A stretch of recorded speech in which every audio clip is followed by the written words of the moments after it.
Oi, gente. A gente tá aqui na piscina. Say piscina. Piscina. It's like pool. Careful. Kitty. Push. Take your foot off. Não.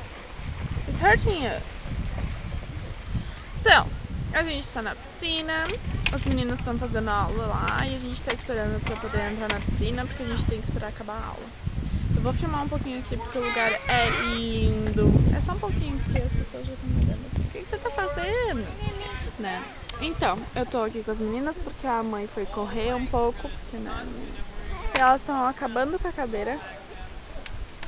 Mas eu deixo, né? Porque fazer o que? Só ficar meio feio. O lugar aqui é lindo, lindo, lindo. A vista, tipo assim, aqui é um bairro, na verdade.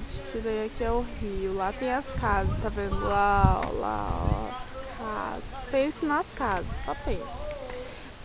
This one is Edison. You Edison. Can't see. Very good.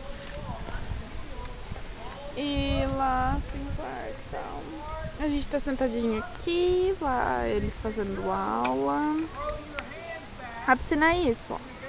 Lá, aquela parte lá é mais fundo, aqui é normal, normal, normal, normal. E aqui é bem rasinho para as crianças. Os guardinhas ficam lá. Ali dá de você sentar e aqui. E é só isso a piscina. E eu machuquei meu joelho ali. Ali naquela parte, ali. Então, é isso. A gente vai dar uma nadada. Depois eu volto pra filmar pra vocês. Cansada. Beijo, beijo.